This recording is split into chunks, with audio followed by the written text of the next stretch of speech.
सूक्ष्म एनर्जी को कैसे हम लागू करें। ठीक है, ये एक बड़ा कंसेप्ट था जो मैंने आपको बताया। इस कंसेप्ट को आप समझ गए तो फिर आपको ये जानने की जरूरत नहीं है कि किडनी की सूक्ष्म एनर्जी कैसे बढ़ानी है, आप किसी भी सूक्ष्म एनर्जी को बढ़ा लोगे। इसलिए मैंने आपको पहले बड़ा कंसेप्ट दिया। अब आते हैं किडनी की सूक्ष्म एनर्जी को कैसे बढ़ाना है। सबसे पहले जो 5 चीजें मैंने बताई वो आपको जीवन में लागू करनी है। अब उसको हम छोटे टुकड़ों में तोड़ते हैं। पहले लेवल पे हमें क्या करना है कि आपके आसपास ऐसी बहुत सारी औषधियां हैं जो किडनी पे विशेष रूप से काम करती हैं। पीपल किडनी पे काम करता है, नीम किडनी के ऊपर काम करता है, बेलपत्र किडनी पे काम करता है, वरुण किडनी के ऊपर काम करता है, पलाश का फूल किडनी के ऊपर काम करता है। ये तो बड़े वृक्ष हो गए। अर्जुन किडनी के ऊपर काम करता है। अब छोटे पौधों में आ जाएंगे। छोटा गोखरू काम करता है, मकोई काम करता है, पुनर्नवा काम करता है, भूमि आवड़ा काम करता है, गिलोय काम करता है, कासनी काम करता है, चिरायता काम करता है, लाजवंती काम करती है, धनिया काम करता है। ये छोटे पौधे। ठीक है, अब आपको अपनी सूक्ष्म एनर्जी बढ़ानी है। किडनी की सूक्ष्म एनर्जी बढ़ाने के लिए सबसे पहले इन वनस्पतियों के परिवार की रक्षा करो, जो लगे हैं उनको बचाने का प्रयास करो। दूसरा, आप नए पौधे लगाओ, इसके उनका पालन पोषण करो। तीसरा, आपको किडनी की सूक्ष्म एनर्जी बढ़ाने के लिए इन पेड़ों के पास बैठ के आप ध्यान करो, साधना करो। और आकाश जो है वो उसका आकाश का प्रतिनिधि कौन करता है? शब्द। इसीलिए ओम को बहुत महत्व दिया गया, क्योंकि संसार में सबसे जो शक्तिशाली है वो शब्द ही है। इस रहस्य को मैं अभी भी नहीं जान पाया हूँ कि मुझे ये लगता है जो कुछ उत्पन्न हुआ वो शब्दों से उत्पन्न हुआ है, लेकिन वो कैसे उत्पन्न हुआ है उसका अभी भी मेरी जिज्ञासा रहती है उसको जानने की। तो आकाश तत्वों को साथ में लेते हुए हमें शब्दों के माध्यम से साधना है अपनी किडनी को। कैसे साधेंगे? आप इन्हीं वृक्षों के नीचे बैठ जाएंगे और आप जाप करेंगे। एक मंत्र है ओम पीपल देवाय नमः। आप किसी भी उसके आगे ओम लगा दो और लास्ट में देवाय नमः लगा दो। उस मंत्र का जाप इस भाव से करो कि हे परमात्मा मेरी किडनी को रिपेयर करो।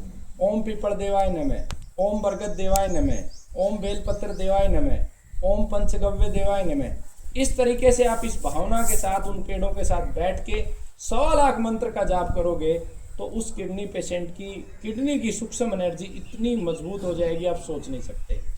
दूसरा जो मार्ग है, उस किडनी के रोगों से पीड़ित जितने भी लोग हैं उन लोगों की सहायता करना आप प्रारंभ कर दो। आपकी किडनी भी खराब है और भी लोगों की किडनी खराब है। आप उन लोगों की सहायता जैसे जैसे करोगे, ये पूरा का पूरा विज्ञान है। हमारे पूर्वजों ने जो चीज चाली ना, पेड़ों में पानी डालो, जो कुछ सोचा वो सब एनर्जी है।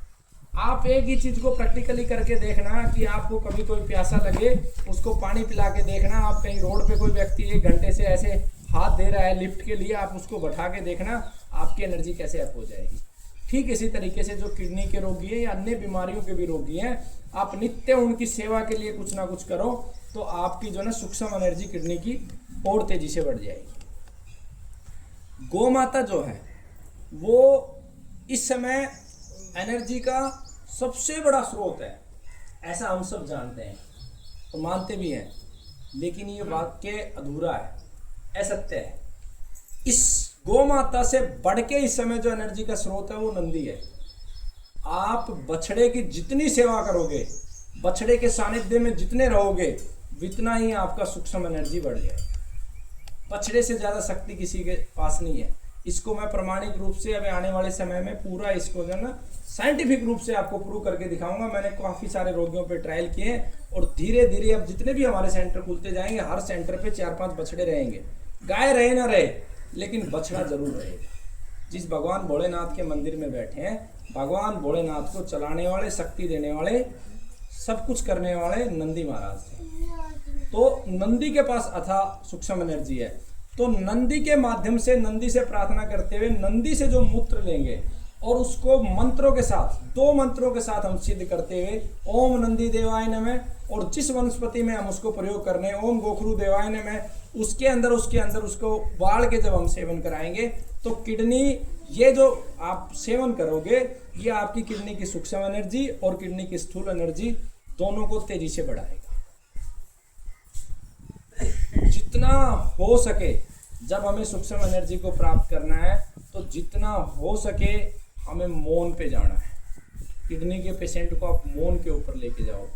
मौन के अलावा उसका जब श्वासों पे ध्यान, और श्वासों के ध्यान के साथ साथ उसका जहाँ पे शरीर में किडनी स्थित है वहाँ पे बार बार सकारात्मक विचार के साथ कि मेरी किडनी बिल्कुल ठीक है, धीरे धीरे वो घटित होगा। एक प्रकृति में विशेष प्रकार का वृक्ष है जो आपकी सूक्ष्म एनर्जी को बहुत तेजी से बढ़ाता है। हम बरगद की पीपल की बात करते हैं, लेकिन बरगद पीपल से भी तीव्रता से आपकी सूक्ष्म एनर्जी को बढ़ाता है। उस वृक्ष का नाम है कल्प वृक्ष। आप जब भी कल्प वृक्ष के सानिध्य में जाएंगे तो कल्प वृक्ष के पास आप 10 मिनट अगर बिता देंगे तो आप बहुत तेजी से अपने अवचेतन मन के नीचे जाएंगे, और वहां जो आप सोचेंगे वो आपके अवचेतन मन तक उतर जाएगा। और जो बात आपके अवचेतन मन में उतर गई तो इस संसार में उस विषय से जितने भी चेतनाएं हैं वो अपने आप स्वतः आपके आसपास आना शुरू हो जाएंगी। आपसे विचारों से मिलती हुई चेतनाएं अपने आप आपसे टकराना शुरू हो जाएंगी, और जब वो चेतनाएं एक साथ एकत्रित होंगी तो निश्चित रूप से जो आपने अवचेतन मन में धारण किया है वो निश्चित रूप से हासिल हो जाएगा। तो इस प्रकार से हम हमारी किडनी की जो सूक्ष्म एनर्जी को बढ़ा सकते हैं, और बढ़ा के हम असाध्य बीमारी को ठीक कर सकते हैं।